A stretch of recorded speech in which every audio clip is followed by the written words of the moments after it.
So as you open up her stride, it's important that she's still just as straight as she was in the little bit collected 7 strides.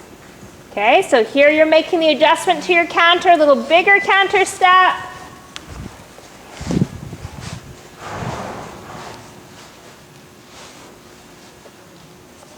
Good. Super. Good job. Okay, Ren, good. Try to change of direction, and then let's do the line off the right. Why don't you do it in 7 the first time, and then 6 the next time. Okay, so you're showing the difference between the 7 canter, which is the adding canter, and the 6 canter, which is the on-stride canter. Okay, so if I asked you to go down a line of jumps and add, it would be the shorter, bouncier canter, which you have now. Perfect.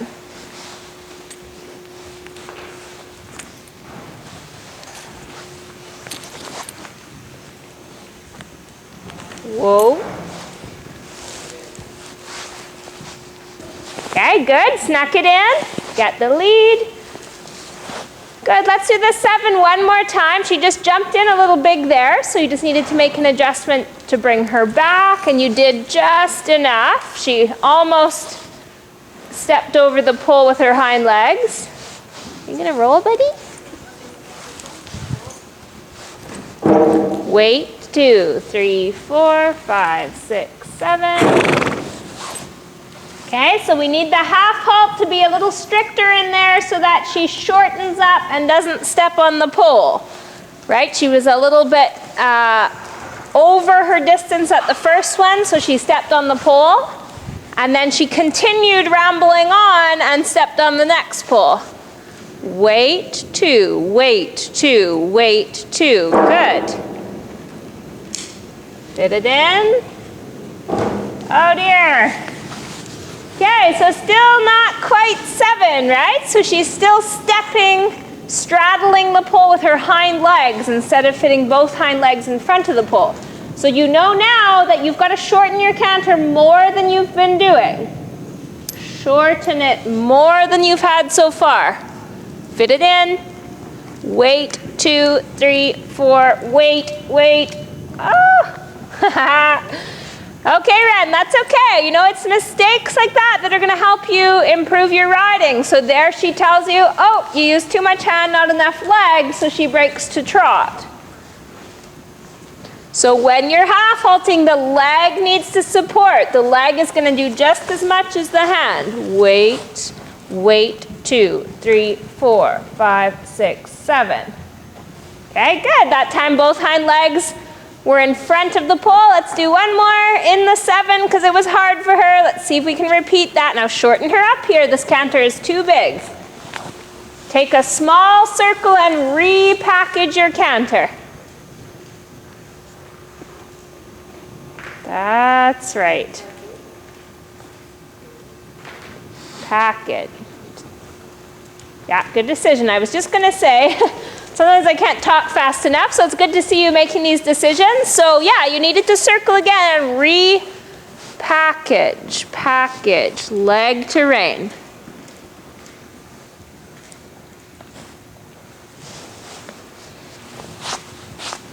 Wait for it. Wait, 2, 3, 4. You're going to have to be tough. Halt.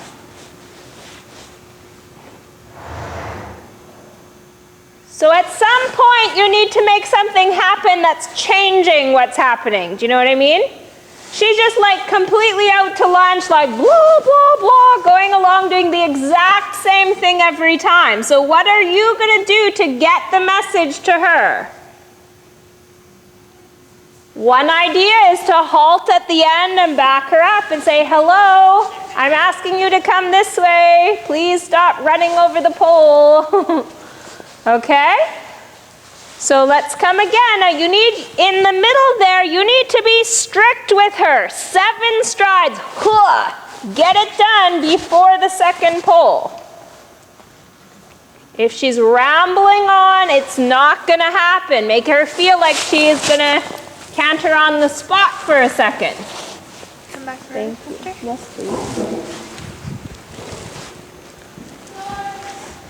I love it, Ren. And you had plenty of room that time. And she held the lead beautifully.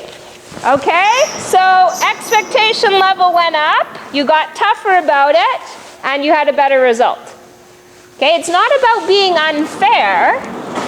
But I think about this all the time. Definition of insanity, doing the same thing again and again, expecting a different result. Okay? So sometimes I think about that and I chuckle to myself.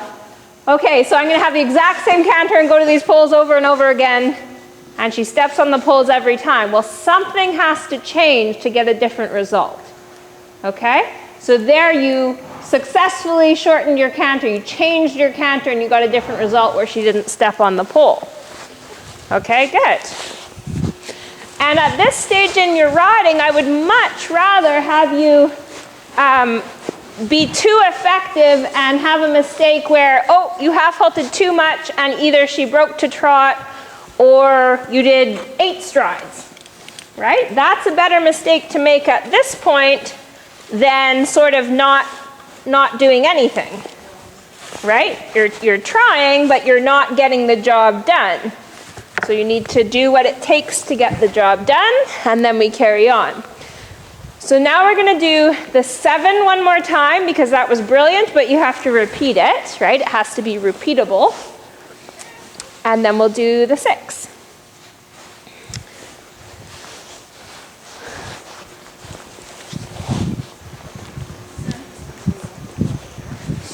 Shane, this might be a horse for Ren to ride one of these days as well. Yeah. Really nice mare. She's out of shape right now. But I've basically traded a horse and a pony for a different horse and a pony for a month. And we're kind of playing to see if it might be a better fit for both of us, me and my friend.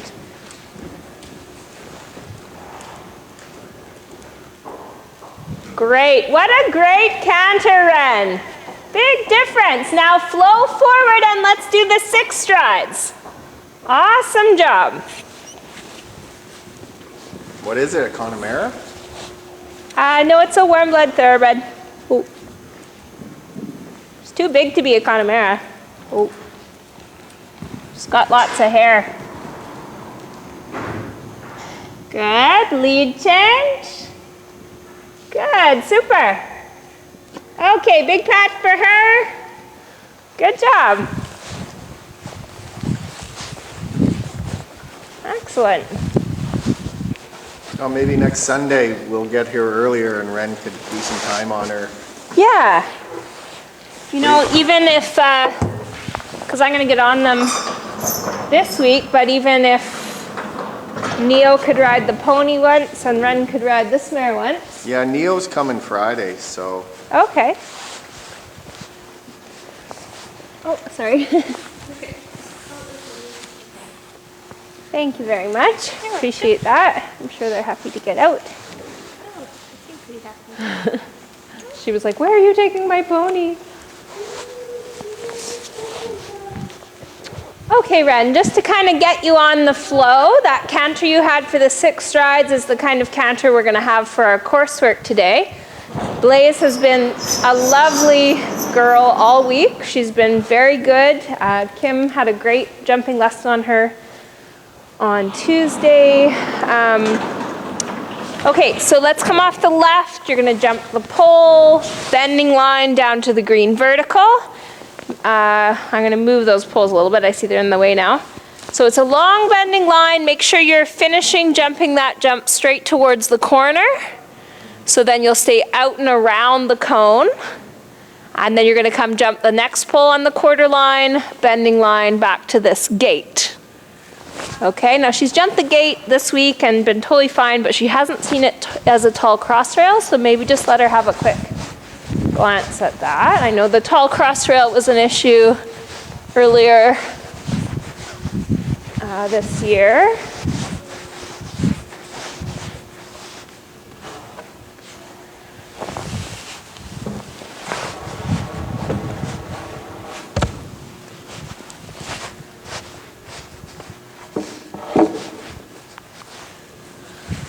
So not that I mind how many strides, these are long bending lines, so a lot can change over the course of the line. I don't need a particular stride count, but I want you to count your strides as a means of helping to keep track of your rhythm and just so that you know what you did and you can let me know, okay?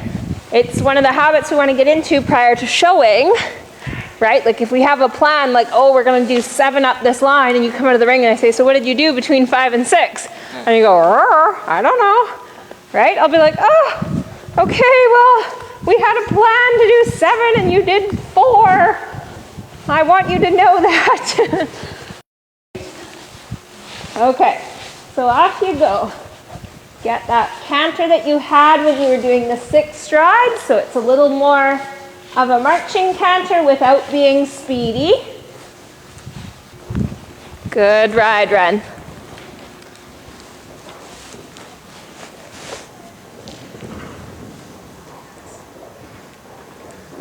Smoothly with your hands.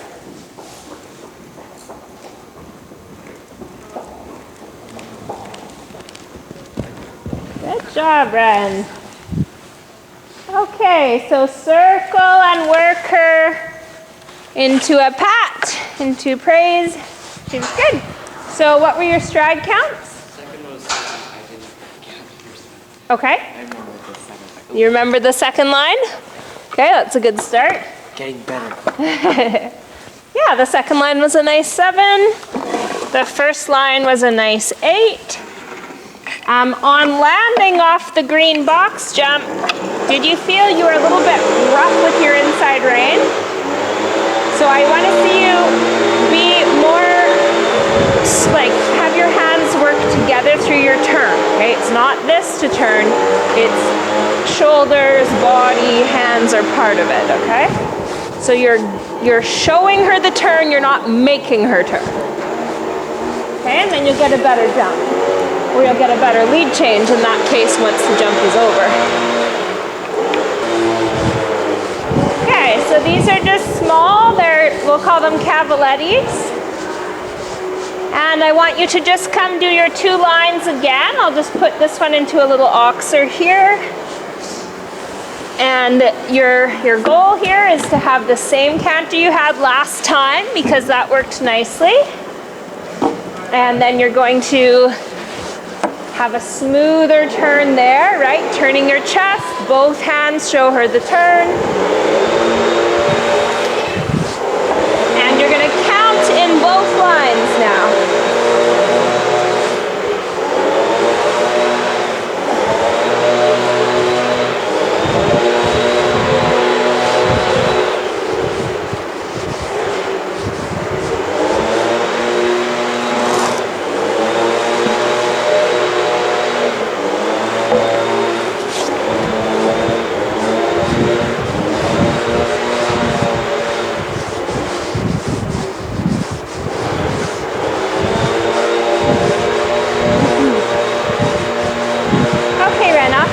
Maybe start with a circle here. Make sure you like your canter. I think he's like, I like this kind of ride.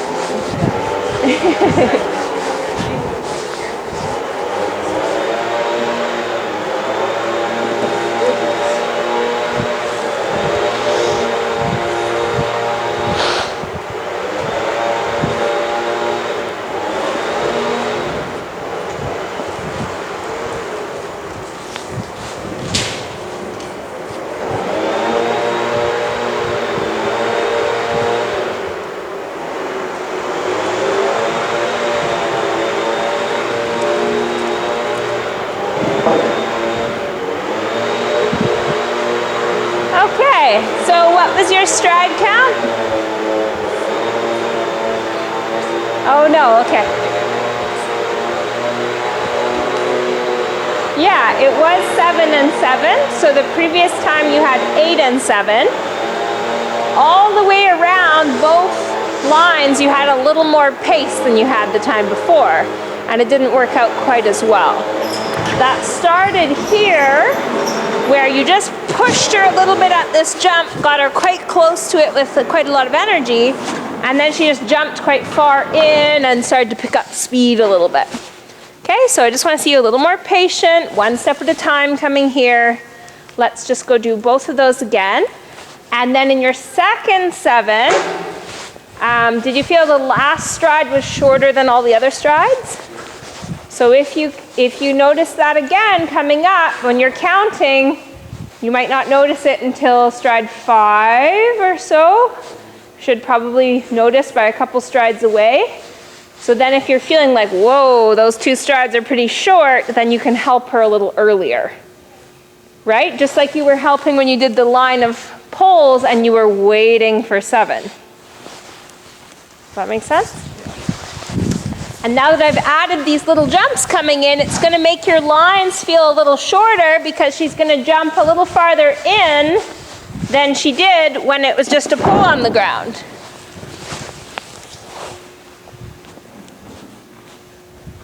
So you move Blaze, eh? She's kicking? Yeah, she's not a fan of the new mare. Oh.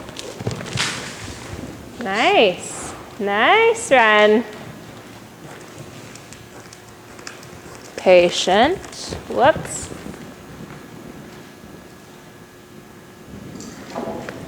So you're doing the right thing with your body there when you're getting deep. You're doing the right thing holding your shoulder. Remember, you used to get ahead of her there.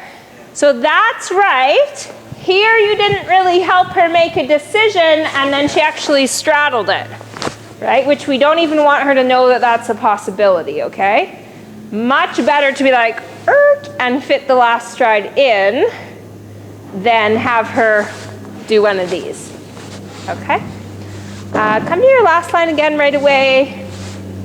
I think part of it is like, okay, she's turning a little fast, she's getting her lead change, and then already you're coming to the jump. So in that portion between the lead change and the turn, those 3 to 4 strides are crucial, right? Because that's where you're checking in with your canter. Is it the right canter to come jump this jump? So now just come around and catch these 2 by themselves. And then we'll work on getting it from the oxer, rebalance, and then the bending line.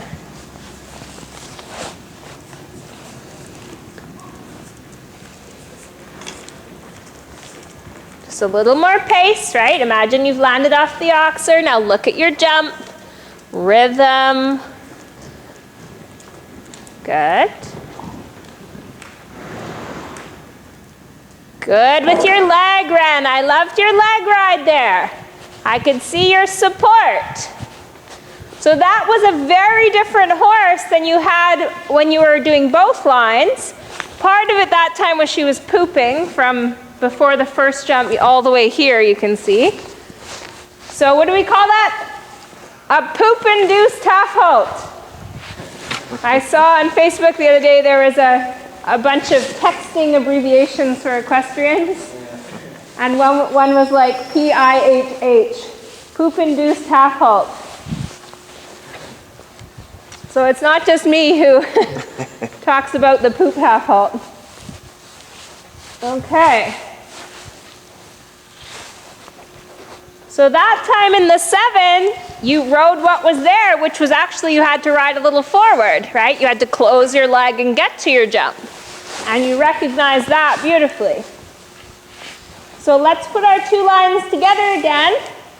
And now what I really want you to think about, because you've cleaned up your turn now, is the next section.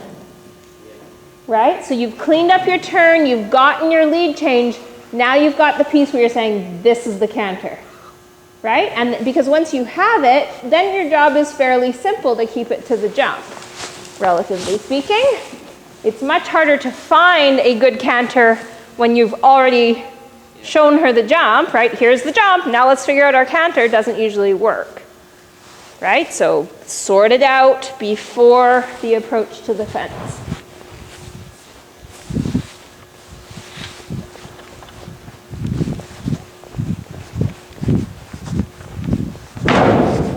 Lays, taking after my rotten horse.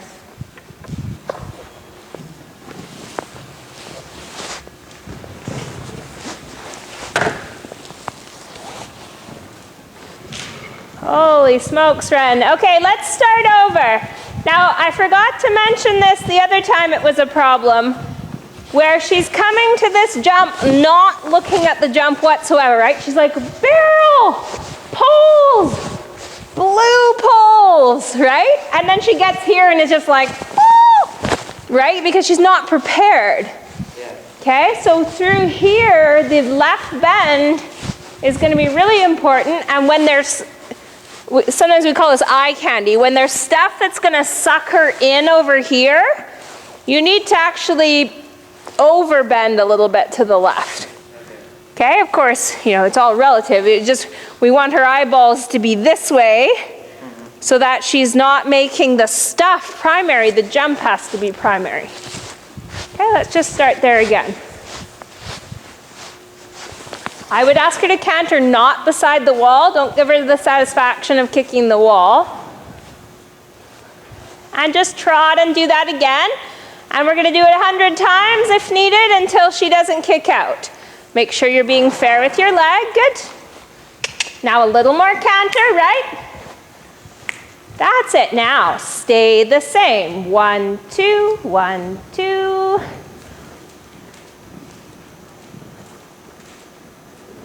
Better. Look for it. Reset. Good run.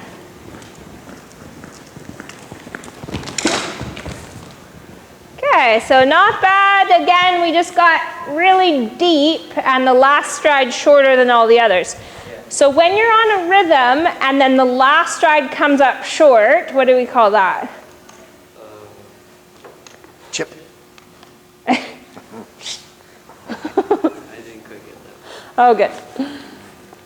So if you were on a rhythm and out of the rhythm you got right here, we would call it deep. Right? Nothing wrong with being deep. The best horse in the world jump out of this spot, okay? But when you're going 1, 2, 1, 2, and then there's a little scramble at the end to fit in a short step, that's called a chip, right? And often what you'll see with the chip is because the rider's on this big canter and they go, okay, and then the horse still does one more stride, and that's what we were working on with you in the summer, right? So now you're holding your body beautifully. We just need you to recognize that it's coming up short and do something about it back here. Right. And as you felt, when she's jumped in big, the line starts to get short. When she jumped in and was pooing the whole way there, you had to move her forward to get the nice 7, okay? So what I'm saying to you is that you can make that mental note of jumping in, and if you're jumping in on a big canter, you need to shorten early enough that you're not left with the little stride at the end. Okay, the Oxford was a lot better. I still think you could have had a better left bend, but you were thinking about it and you had her more attentive to her job that time. Let's do both lines again. So inside leg, like a post, is going to hold her out around the curve, and you're going to ask her to be looking left from jump to jump. The last time you made this turn, your canter did speed up a bit to your jump. Yeah, and I think it's the same with that one. Yeah. And I mean, a big part of why we count is to help the rhythm stay the same, right? So that you're like a metronome. Now be ready, trot, trot, trot, and canter. Good.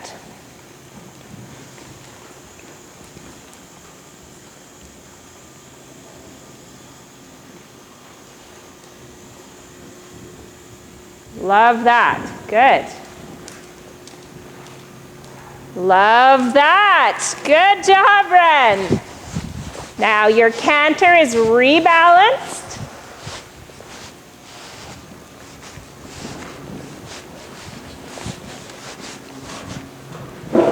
Lovely. Very good job. Did you feel there down both lines the canter stayed the same? Right? And as riders, if we can control that variable, it makes our job so much easier when we get to the jumps. It's so hard to be prepared for your fence when your canter has sped up and slowed down and gone left and gone right. By the time you get to the jump, it's like, I don't even know what's going on, right? So we need to make sure that the flat work has carried over into the jumping and that we have a rhythm, a regulated rhythm, and a regulated track from jump to jump. If you're lucky enough to jump your course more than once, like we do at home, or like you do if you get into the jump off, sometimes there's you got lines that you repeat again. You have a window where you've already ridden it and you know what it rides like. So then you can make an adjustment, like, oh, I know that 7 gets short, I'm gonna land off the cross rail and just wait a little bit earlier so that the line feels more normal in the 7. Does that make sense? And of course, if we're course walking at the show, the course walk is going to give us that information, but there's always variables depending on where the course designer has set the jumps, what kind of jumps they are, and that's why in show jumping, we say that the people going at the end of the class usually have an advantage because they've been able to watch the other horses go and see, you know, oh, that ox are coming towards home, the horses get really flat. Well, probably you could have figured that out in your course walk, knowing about horses and about the in-gate, but there might be something else, like horses come around and that tent that's there really catches their eye more than you would expect, and so all the horses are backing off this combination or whatever, right? And you start to get some information as you watch multiple horses go. Okay, I didn't mind her rub here. Your line was great. And this is where, as the jumps are getting up a little bit, she is learning about taking care of her body, right? She used to kind of jump like the flying squirrel more, and now she's starting to jump rounder, but she hasn't totally figured out how much she needs to push, when she needs to push. And so she's just learning that, and she'll make the mistake by hitting the pole, and then hopefully the next time she makes a bit bigger effort when she gets there. Okay, we're going to change our course a little bit. Let's start off the right. You're going to do the gate by itself. So now we're not doing the little cavaletti. So you're going to do the gate by itself. Then I want you to come around and do this 7 stride again. And then you're going to do a right-hand turn, jump that cross rail on a half circle, and come jump this one, which I'm going to make into a jump, a normal jump. And then we'll change our course again. I just wanted you to do this bending line with the ox a bit bigger again, with the same kind of ride you just had. Okay. Perfect. Now when you say back the course to me too, if you can add in little details that show me what you're thinking about, this is good mental rehearsal, right? So for example, you could say the gate off the right, by Kim, turning left to the cavaletti, bending line, keeping left bend in 7 strides, smooth around the cone, cavaletti, half circle to the new jump. Okay, so those details tell me, okay, you're planning ahead, you know what to expect. Okay? Okay, so now we're starting with a regular size jump, not a cavaletti, right? So she needs to be energized enough. You don't need speed, but you need to have a good canter transition, have a good canter, and then just have her, you know, business-like down to that first jump. All of this grumpiness is really not like her. She hasn't been doing any of that this week. I wonder if it's because it's feeding time. She's already eaten. Oh, has she?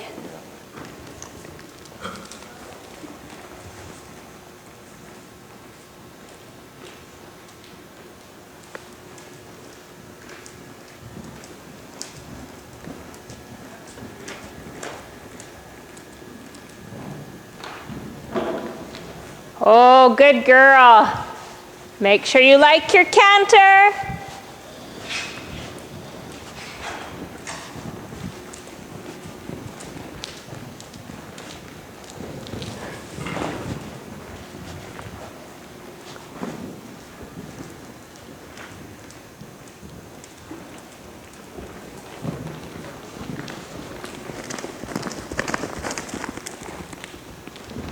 Good job, Ren. Good decision as well. Good.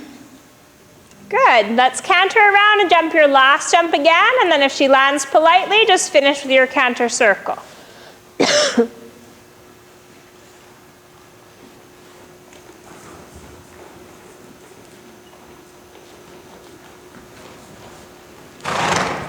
Good sign. Letting go some tension. Beautiful. Okay, and one more time, planning to finish the canter circle. I think she was polite enough that time to have circled. Right, the halt is more of a correction.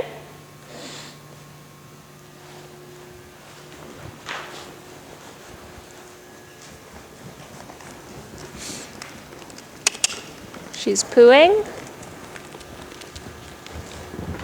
Okay, good. She still made a good effort.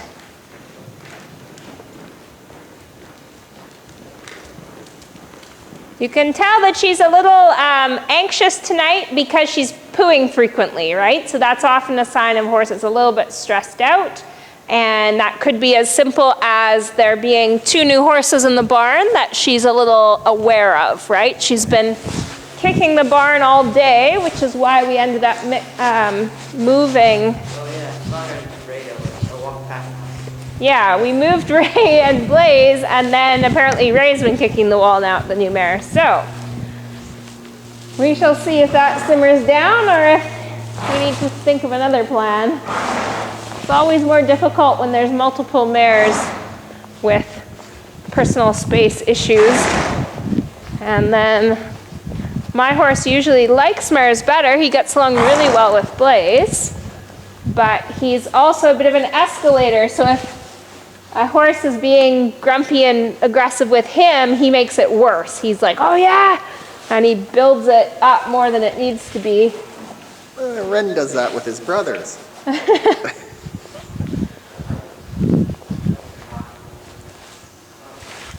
By the way, speaking of those brothers of yours, Neo hit it out of the park last time he was here, and you better watch your back, sir, because he is like coming up.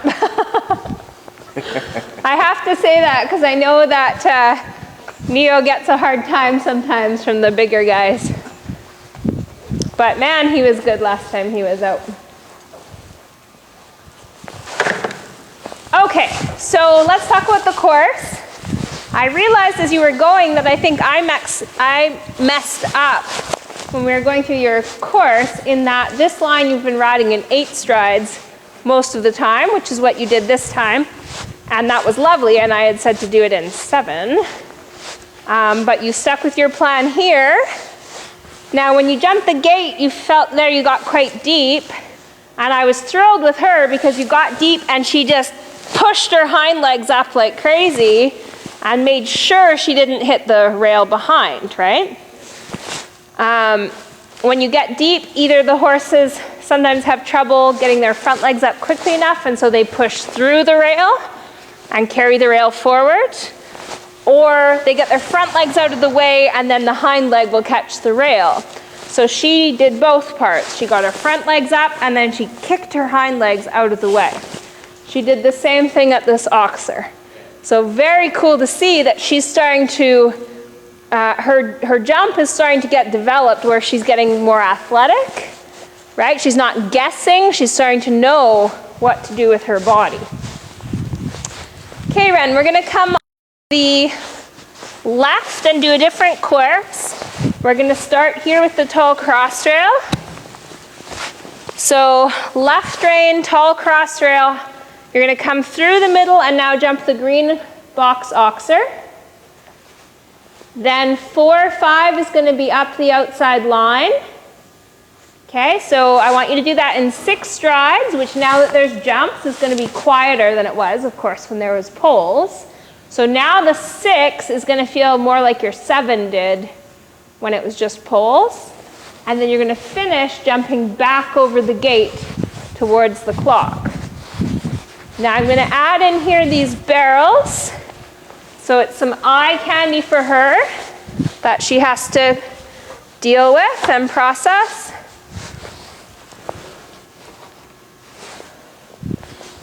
So when you come off your oxer, you need to reset your canter. You also need to make sure her eyes are looking ahead here so she doesn't make the turn and then go, oh my goodness, there's barrels there, right?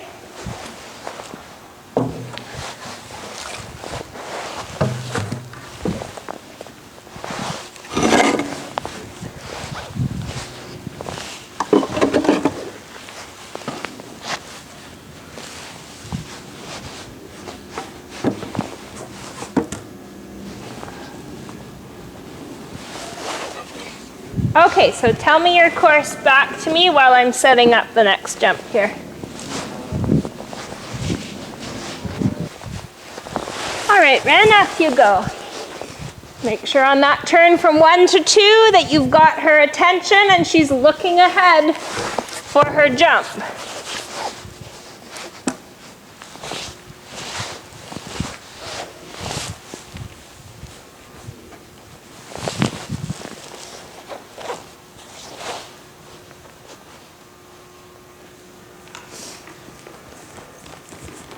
And again and again and again, and just bore her with it. Just push your circle out a little, just, yeah, good. And just go back to trot. I'd like to see the trot a little bit more rhythmic, more patient. Right? We're gonna bore her. We're gonna have her accepting the leg, so that she's not so offended when it goes on. And part of what's happening, and my horse is like this too, is that they know it's coming. Yeah. They know it's coming, and then it does, and it's like, oh, I knew it. You're gonna touch my belly. So just keep trotting. You can leg yield in, you can leg yield out, you can go back to walk, you can do anything that's boring and yet gets her listening to what your plan is, right? Have her be like, oh, actually, no, I wasn't going to canter at all. I'm just actually doing some circles, and I'm about to walk, and now I'm trotting forward. And that way, with a horse who's anticipating the excitement, you kind of leave them a little bit wondering, okay, well, when is it coming? And then you can surprise them in a good way with a very quiet request to canter when you are ready. And then again, if she overreacts, then you just do it again. So you're not beating her up, you're not getting mad, you're not getting rough with your hands, you're just saying, oh, no, I'm just gonna keep going then. I'm just trotting. I'm gonna leg yield in, so leg yield her into a smaller circle. And now leg yield her out. And now sitting trot, and increase your leg pressure a little bit.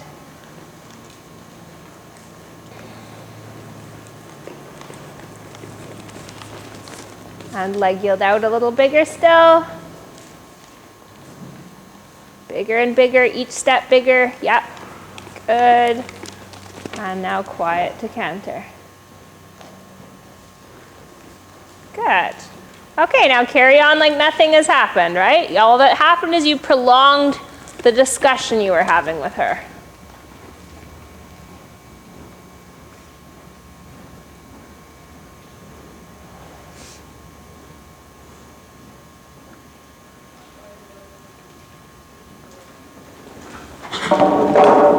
Good, circle. Work the left bend. Push her out, leg yield out, have her accept your leg.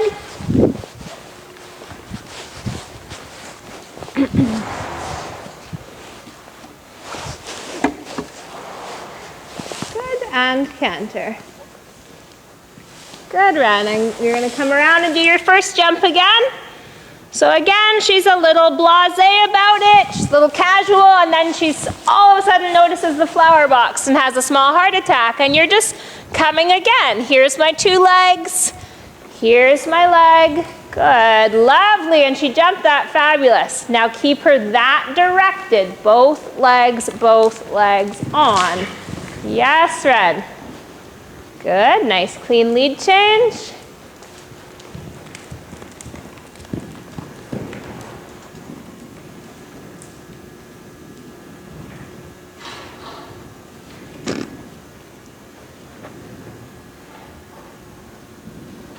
Good job, Ren. Well done. So praise her as you trot. Good job, Blaze. Well ridden. And in a way, it was nice to have a Spooky Fences Fence 1 that really got your legs on and got you very clear, because then you had to have that same kind of ride here, just in terms of getting her attention and then having your leg across the oxer, right? And that she jumped fabulous there, over the gate, right? She's getting her knees up and she's finishing her jump through her middle and her back end. So that's a bit new for her. That's really good to see.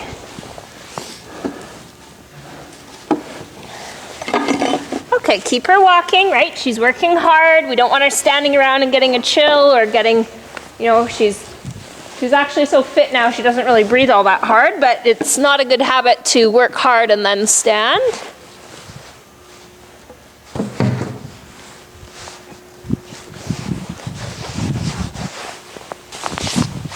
What's that about? 3-3, 3-6? 3-6.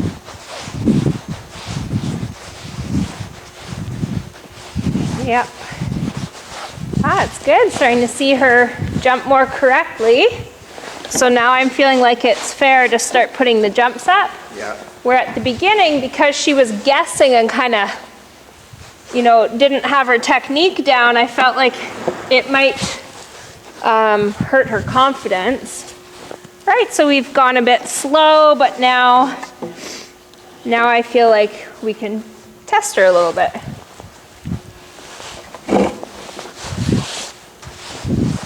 And then what I've done to help her is I've given her a little more ground line on the takeoff side, just to help her so she doesn't get too close under the jump. Just visually helps her give herself enough room. And the other thing I forgot to do that I'm going to do now is just move this gate up so it just fills it up a little bit. And that way, the jump, when it looks airy, when it looks like it's got a big gap, it always looks bigger than if you kind of fill it in.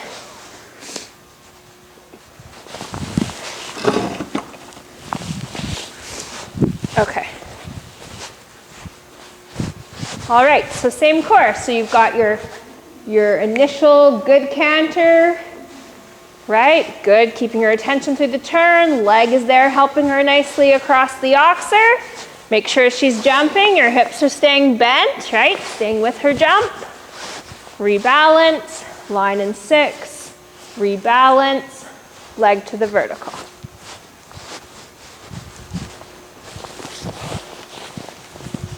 So what's 3-6 in meters? Is that meter 2? Meter 10. Meter 10? Yeah. I think meter 10 is actually 3'7", right. Or 3'6" and a bit. I think it's 3'7". Right.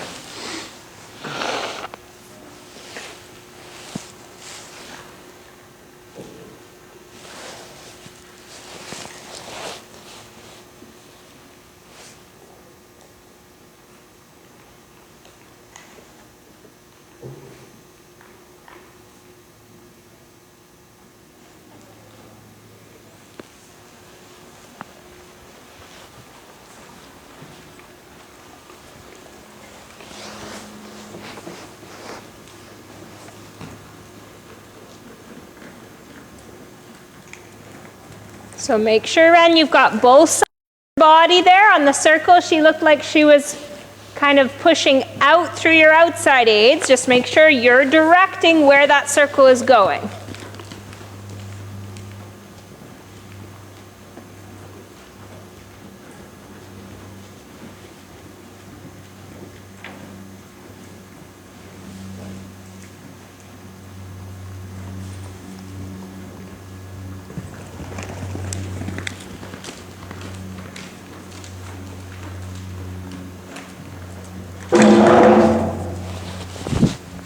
Push her out.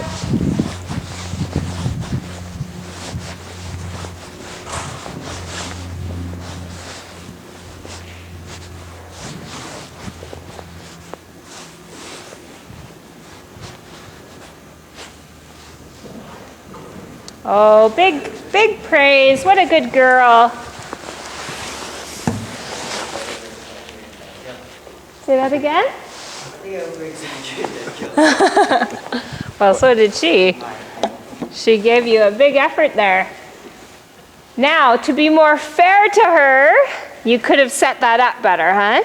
The last jump, did you feel she was really leaning in through the turn? She was getting fast. She actually slipped a couple strides before the jump. And the slipping is a product of her having too much speed and not being even enough over her four corners, right? So she gets turning like a motorcycle, more of her weight's on the inside legs, right? And then the tendency then is with that much momentum is the leg slips out. Okay? So landing off the line in 6 was great. Then you need to structure, get to the end of the ring, keep your inside hand up a little bit, right? Because she wants to do this. So you need to keep her shoulder up, get your lead change, and use your space better coming to the last jump. I don't want you to be so micromanaging that you end up turning to your jump and you don't have any canter, right? You need to still have a good canter, a nice beat to your canter, but it's more about the shape of how her body's going to find that jump, right? She needs to be out around your right leg, use a little more space to get straight. Now, she made a good effort here. I don't mind the rail at all. Again, this is kind of where she's at. She's at the figuring out how to jump bigger and still keep her shape. She gave you a great effort there. So let's do the 6 and the vertical again, and you're going to prioritize through the end of the ring. Okay? How you're getting her canter to shape around your right leg, and use the space you do have to that last fence.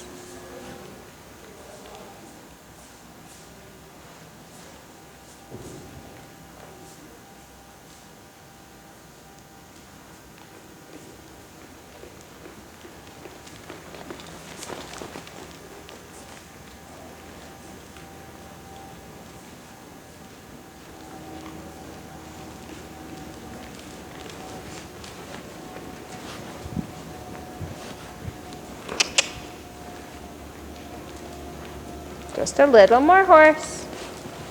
That's right, just making sure she's in her work mode.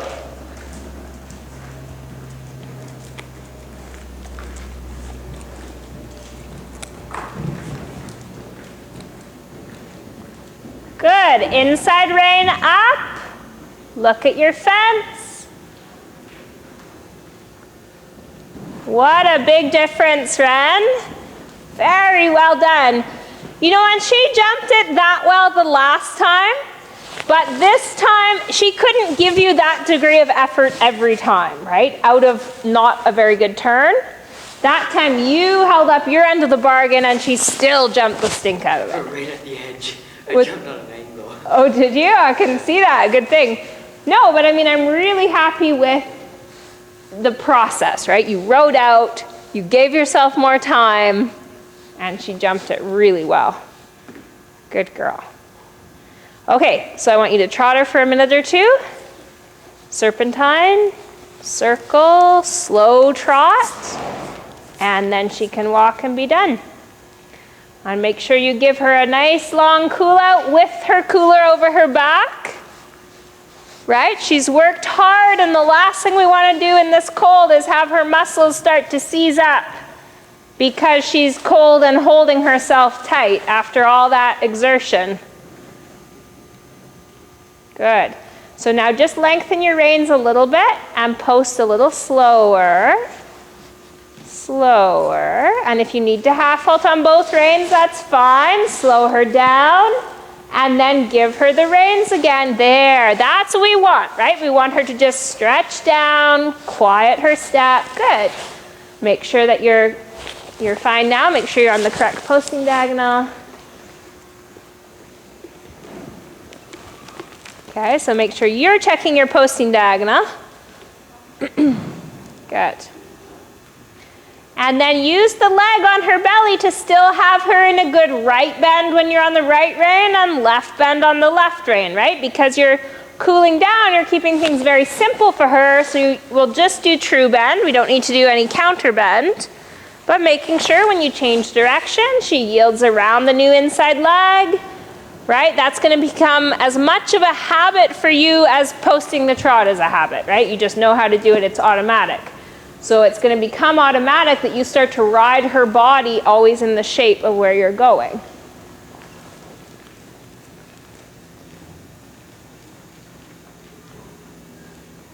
Good, Red. Make sure you've got her attention so she's looking where she's going, right? And so again, you build these good habits that when there's other distractions, she doesn't lose focus and look outside the ring. She's got to be tuned in to what your message is, right? Like, oh, we're just bending right and carrying on. Yeah, good, good, lovely. And then when you're ready, just stroke her neck and she can walk and get her cooler on.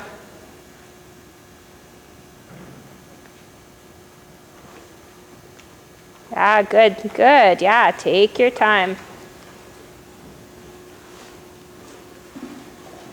You know what, I'm a huge believer in cool down and warm up. And not only because it's obviously beneficial for the horse's body, but also like this is part of the reward, right? Is you warm up low pressure, right? And then you don't suddenly put the pressure on over the course of your warm up. Your horse is getting into the groove. You start to shorten your reins a little bit. You start to ask for a little bit smaller circles, a little more bend. It's all gradual. You're building up to the good meat of your working ride. Right? And then sometimes you're just doing flat work, sometimes you're going into the jumping from there. And then same thing, when you start to cool down, it's like you're taking the pressure cooker and you're dialing it back, right? You're just saying, like, thank you for your amazing efforts. Now let's start to cruise slower and lower and just get back into that groove again so that she goes back to her stall feeling happy, right? Yeah.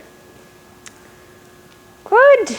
Awesome. And that's where too, sometimes like when I'll ride on the flat, like if I come out and my horse is just awesome, then sometimes I'll only ride for 20 minutes because I want him to be proud of himself and happy and be done, right? So it's important sometimes that, or it's important all the time, that there's a good reward system and that we're not always grinding away more.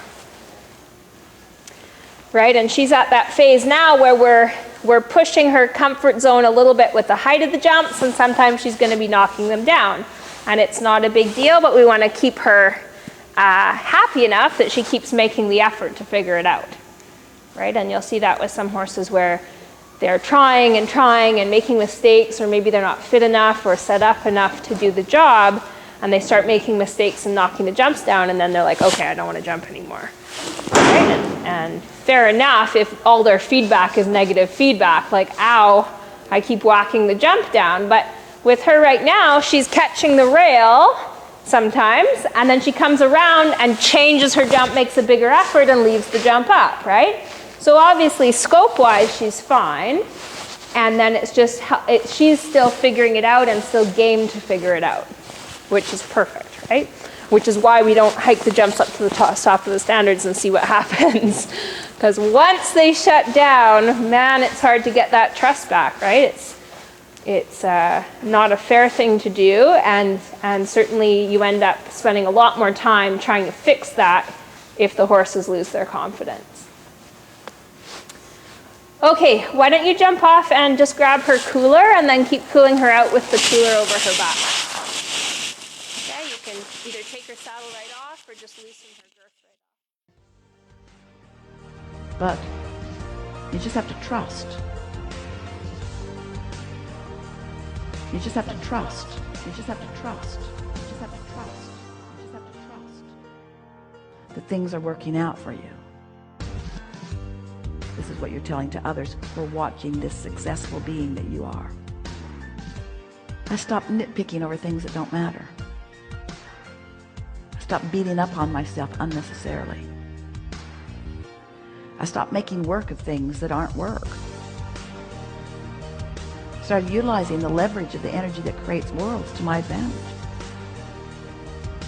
Started listening more for my inner voice. Started being aware of more of how I feel and caring about it. I I started recognizing when I don't feel good that if I try a little bit, I can release the thought that is at the root of my not feeling good. How do you do that? Well, I usually just quiet my mind and don't think about it at all. How do you do that? We'll have a meditation process.